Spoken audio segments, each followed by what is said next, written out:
Welcome to Cascade Unitarian Universalist Fellowship and our Sunday worship service. Settle in with your favorite morning beverage.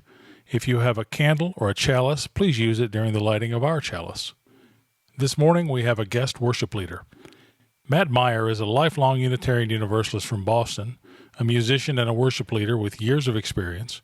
Matt travels literally and virtually all across the country, bringing the good news of Unitarian Universalism to congregations and fellowships.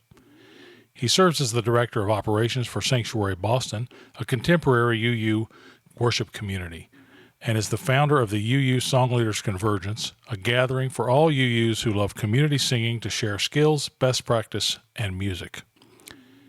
Matt's service is titled It Takes Practice. Our favorite songs, whoever the artist or whatever the style, were created in a strange alchemy of study and inspiration, strict practice, and letting go. Spiritual practice is a similar combination of dedication, muscle memory, and perhaps a little divine inspiration. Now, please join us for a musical exploration of learning to risk, building the muscle memory of courage, and maintaining a spiritual practice of relationship when everything around us is changing so rapidly.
Please join us in our chalice lighting words. In the light of truth and the warmth of love, we gather to seek and seek to share.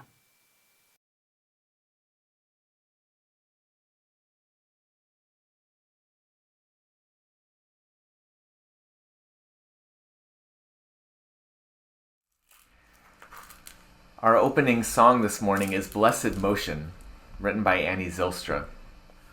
She was inspired in part by the words of Martin Prechtel, who had survived an earthquake in Guatemala. He spoke of what it was like to have the earth beneath his feet, that which had always been so reliable, so permanent, suddenly in motion. He said the idea, the myth of solid ground is a myth believed by those who live on the earth rather than in it. These days it can feel like the earth beneath us is shifting quickly and in uncertain ways. And so I invite you into the spirit of this song. Please sing along at home. There's a high part and a low part, some call and response. Find whichever part works best for you, or make up some new parts or some new harmonies. I believed in solid ground until I saw the earth in motion, in the winds of steady change, and the ever-rolling ocean. Now the low part. All moves on in perfect motion.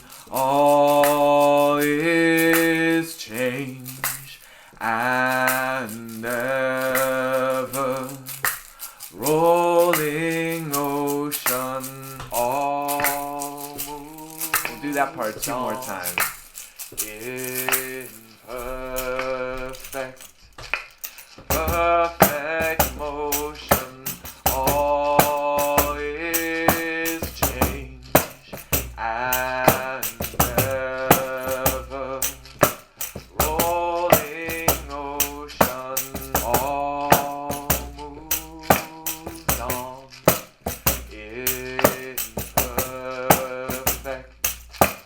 perfect motion. All is change and ever rolling ocean. I believed in solid ground until I saw the earth in motion, in the winds of steady change, and the ever-rolling ocean. I believe in solid ground until I saw the earth in motion, the wind of steady change, and the ever-rolling ocean. I believe in solid ground until I saw the earth in motion, and the wind of steady change, and the ever-rolling ocean. I believed in solid ground until I saw the earth in motion, in the winds of steady change, and the ever-rolling ocean. I believed in solid ground until I saw the earth in motion.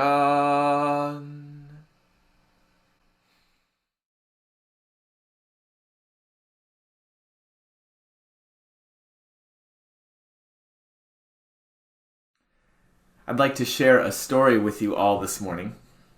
This is a story about a young girl named Miriam.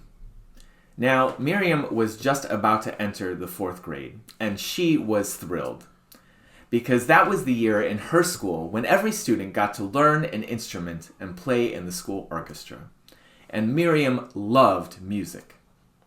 So on the first day of class, she showed up to the orchestra room extra early. She walked in and she looked around at all of the wonderful instruments. There was the giant bass drum, the beautiful violins, shiny brass trumpets. She wondered which instrument she would get to play in the orchestra. She saw her teacher, Miss Berman, there, and she said, "Here I am.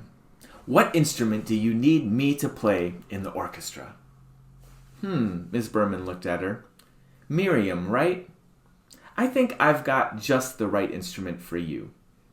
And she disappeared a moment later into her office and came out again with a tambourine. "A tambourine," Miriam said. "Well, is that even an instrument?" "Well, of course," said Miss Berman. "Every great orchestra needs a great tambourine player, and you are our tambourine player." Well, Miriam took the tambourine, but for the whole rehearsal all day long, she ended up just playing the same rhythm over and over. It went like this. Dot, dot, dot, dot, dot, dot. Can you all try that? Dot, dot, dot, dot, dot, dot.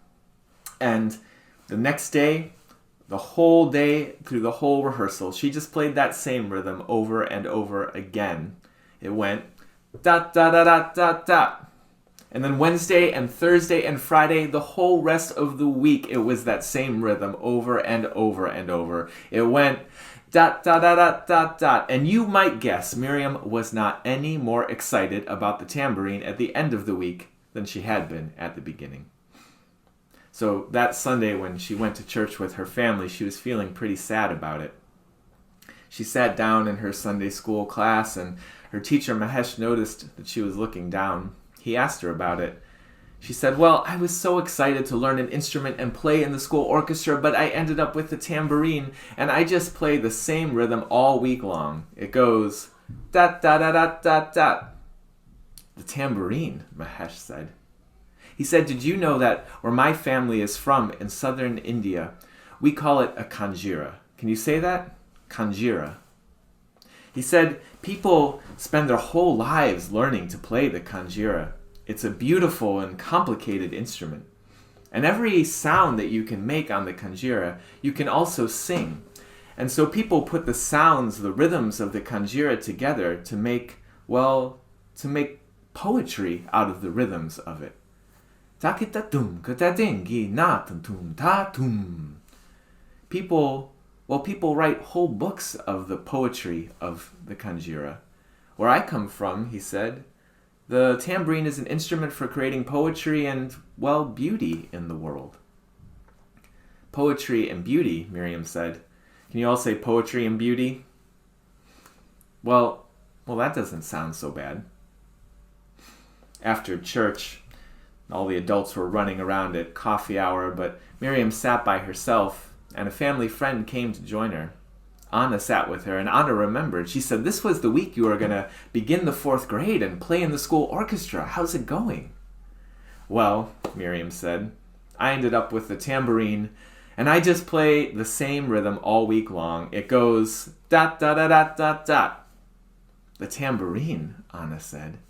She said, "Did you know that where my family is from in Brazil, we call it a pandeiro? Can you say pandeiro?" She said people have been playing the pandeiro for generations in Brazil. And in fact, she said when my ancestors were brought to Brazil as enslaved people, they would play the pandeiro as a way to bring the community together, to sing and dance and take care of each other even when times were so difficult. And they would even use the music of the pandeiro to secretly practice martial arts to protect themselves against the people that held them as slaves. Well, where I come from, the tambourine is an instrument for creating community and safety. Safety and community, Miriam said. Can you all say safety and community? Well, that doesn't sound so bad. So Miriam was thinking about all of this when she went back to school the next day. She saw her teacher, Ms. Berman, there, and she told her about the Kanjira and the Pandero, about poetry and beauty and safety and community. But she said, I don't know what any of that has to do with me. I'm still playing the same rhythm all week long that goes, dot, dot, dot, dot, dot, dot. Well, Ms. Berman said. She said, Miriam, do you know where your name comes from? Well, of course. From my parents. Well, right, said Miss Berman, but do you know who Miriam was? She said, in your family's history, there's a story of the ancient Israelites fleeing slavery in Egypt to travel towards freedom. And while they were making their way on their path to freedom, when they were making that dangerous journey, they stopped to celebrate that they were on their way to a better place. And it was a woman named Miriam who got that party started with her tambourine. And women like Miriam in ancient Israel and all over the Middle East would play the tambourine for weddings and festivals and celebrations. In your family's history, the tambourine was a way of celebrating love and celebrating freedom. Love and freedom, Miriam said. Well, that sounds pretty good. Eventually, Miriam went on to try out some of the other instruments in the orchestra. She played a bit of the bass drum and tried out the violin and played some trumpet, but she always remembered this story of the tambourine.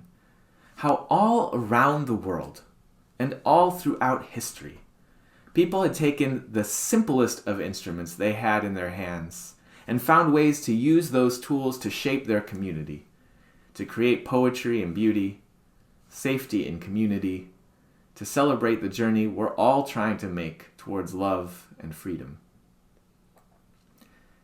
Part of what we do here on Sunday mornings when we gather to worship in whatever ways we gather is not just to come together and remind each other about the values that are most important to us, but to think together and even challenge each other to think of how we can use whatever instruments, whatever tools we have in our hands to shape the world around us, to create the kind of world we want to live in together. May it be so.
These words from Mickey Scott Bay Jones in her Invitation to Brave Space. Together, we will create brave space, because there is no such thing as safe space. We exist in the real world, we all carry scars, and we have all caused wounds. In this space, we seek to turn down the volume of the outside world. We amplify the voices that fight to be heard elsewhere. We call each other to more truth and more love. We have the right to start somewhere and continue to grow. We have the responsibility to examine what we think we know. We will not be perfect. This space will not be perfect. It will not always be what we wish it to be, but it will be our brave space together, and we will work on it side by side.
I start off most days with a to-do list, usually scribbled on a post-it note in the corner of my desk. And on that list most days is writing, but it's something I struggle to make time for. One of my favorite authors, Anne Lamott, talks about how hard it is, in fact, to just sit down every day and put your butt in the chair and make time for writing. She says the discouraging voices will hound you. This is all piffle, they will say, and they may be right. What you are doing may just be practice, but practice is how you're going to get better. Some of the best writing advice I ever got was from a teacher who said, for now, don't write. Just write what you would write if you were going to write. I sometimes feel like in all the years since I got that advice, I haven't written anything yet, but I have written a lot about what I would write if I did. You might call this the practice of practicing, learning how to practice. The demons of perfectionism stand in the way of good writing, just as they stand in the way of creative risk-taking in general. Which is unfortunate because building a life for yourself that doesn't yet exist in any way requires some creative risk-taking. And certainly these days, being your best self, even in uncertain and anxious times such as these, requires setting aside those discouraging voices that show up. And perhaps even more so, trying to build a world of justice and equity and compassion when the fires are burning, when violence is still too much with us. Well, that requires setting aside the voices that say your efforts are just piffle. When the demons of perfectionism show up like that for me, I try to practice the practice of showing up for myself and for others. Learning how to practice has certainly been part of my journey as a musician. One of the requirements for all students at Berklee College of Music, where I attended years ago, was 4 semesters of ear training. Now, ear training is learning how to sing a song just by reading the notes on the page, and learning how to write down the notes of a song just by listening to it. Now, when I first began school, I knew that there certainly were people who were capable of this kind of magic, but it all seemed like some kind of Harry Potter nonsense to me. Like, you may as well ask me to make a feather float above my desk using a conductor's baton. I remember on the first day of that first ear training class, my first day of college, I showed up with a sort of nervous silence that fell over the classroom. Silence except actually for one student who was quite loud in his nervousness. This one student interrupted the teacher in the first few minutes of the first day to say that he was worried the class was going to be too advanced for him. He wanted to make it clear that he knew, in fact, not a single thing about ear training. Well, the teacher kindly interrupted his introductions to explain that we had all taken entrance exams and he was sure we'd been placed in the appropriate class. The teacher tried to continue, but was interrupted again. Well, the man said, "Is this the very lowest class? Because I need to be in the very lowest class." Now you could tell our poor teacher looked around the room a little sheepishly, not wanting to answer that yes, we were in fact a class of the most basic students. He said, "Well, this is Ear Training 101, so it's just about the lowest. I guess there is a class for people that have previously failed the 101, but you all are just about the lowest." Now, some of the other students giggled a little bit at this man's anxieties, but I was actually kind of glad to hear that someone was questioning the absurd notion that sight singing could be taught. I don't know what happened next for that student, but he actually never came back to our class. Not because anything we did on that first day was in fact too hard for him, I'm sure of it. But I think he just lacked a belief that improvement was even possible. I kept going, thinking that if other students had done this before, it must somehow be possible, and I committed to at least practicing the material. I've always remembered that other student, though, who gave up before he'd even started. It's not just that he didn't try and become a master ear trainer.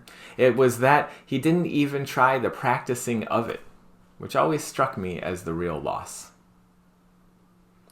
When the discouraging voices hound me, I sometimes think of that student and remind myself that maybe for now what I'm doing is just practice. But practice is how I'm going to get better. These last few months have been a time of uprisings calling for change in our country, calling on those of us in power, which in some ways is all of us, to play a different role, to learn a new tune, to learn some new skills for our communities. Particularly for white folks, this is a time to practice some new skills and learn to play a new role in our world. It's a time for studying up on the racist history of our country and the racist present of it. It's a time for listening in deeper ways we haven't always done so well before, and a time for having hard conversations we haven't yet practiced enough. Fellow white folks, if you hear people of color making demands these days, I invite you to practice amplifying those demands by repeating them in calls to your representatives, to your colleagues, and to your family. If you've inherited wealth that was accumulated in a time of systematic segregation, which is true of all wealth in this country, now is a good time to practice giving it away. If your muscle memory has been to call the police when something goes wrong, now is a good time to practice something different, learning new skills for community safety and accountability. I know I won't all of a sudden do all of these, but I will practice the doing of them. Let us practice together. Musicians know as well as anyone that muscle memory is very real, that consistent practice changes the very structure of our brains, rewiring our circuitry and forging new connections and new possibilities. No one is born a musician. Even elder birds need songbirds to sing to them and teach them the tunes. Practice doesn't make music perfect, but it makes music possible. And so let us practice the practicing. Let us learn to practice together in community, in relationship to each other, calling each other to more truth and more love. Practice won't make the world perfect, but it makes a better world possible. Someday I want to be a true expert in compassion and justice when anxiety moves in the air like a storm. Someday I want to be well practiced at creating brave space even when there is no such thing as safe space. Someday I want to be well practiced at amplifying the voices that fight to be heard elsewhere. And these are daunting tasks to be sure. On most days, learning to transcribe a symphony seems more manageable. But that's okay. For now, I don't have to do all of those things. I just need to practice doing what I would do if I were doing them. So, dear ones, don't promise to be your best self today. Just practice being the person you would be if you were being your best self. Don't try to create a new world in the shell of this old empire this week. Don't try to forge a perfect world of love and compassion this month. Just do what you would do if you had committed to such things. You have the right to start somewhere and continue to grow. We all have the responsibility to examine what we think we know. And so let us start together. Let us grow together. And let us practice together. May it be so.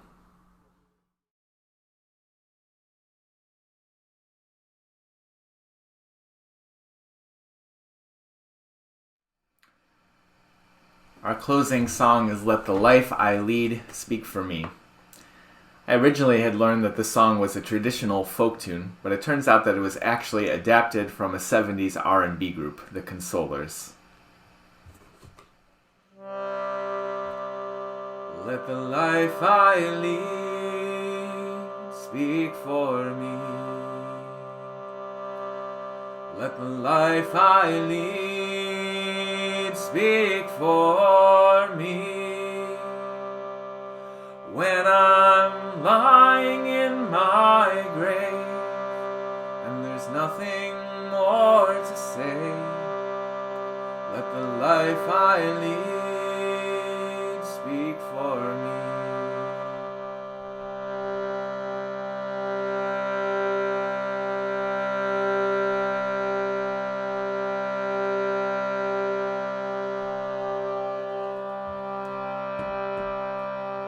Let the life I lead speak for me. Let the life I lead speak for me. When I'm lying in my grave and there's nothing more to say, let the life I lead speak for me. Let the friends I have speak for me. Let the friends I have speak for me. When I'm lying in my grave and there's nothing more to say, let the friends I have speak for me. Let the work I do, let the work I do speak for me. Let the work I do speak for me. When I'm lying in my grave and there's nothing more to say, let the work I do speak for me. Let the songs I sing speak for me. Let the songs I sing speak for me.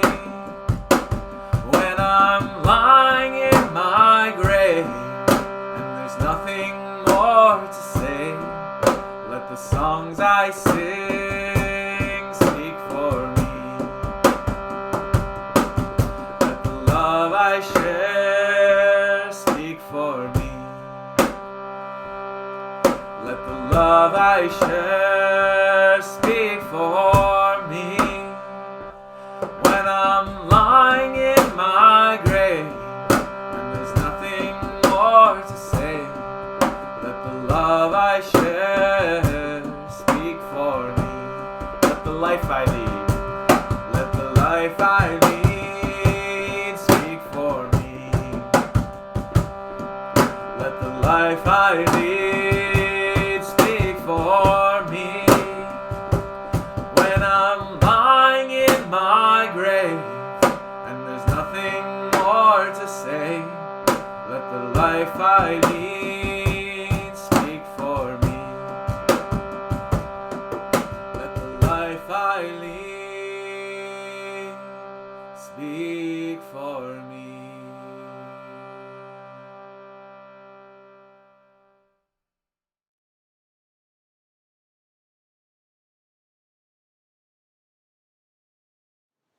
Beloveds, don't try to be your best self today.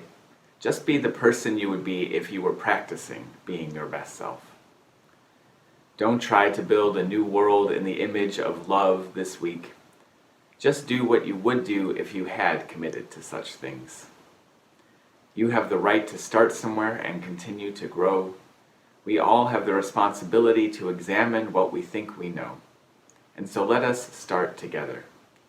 Let us grow together. And let us practice together. Go in peace, go in love, and go and be blessed as you are a blessing to others. Please join us in our chalice extinguishing words. We extinguish this flame, but not the light of truth, the warmth of community, or the fire of commitment. These we carry in our hearts until we are together again. Please raise your hands in the spirit of connection as we sing our closing song together. Carry the flame of peace and love until we meet again.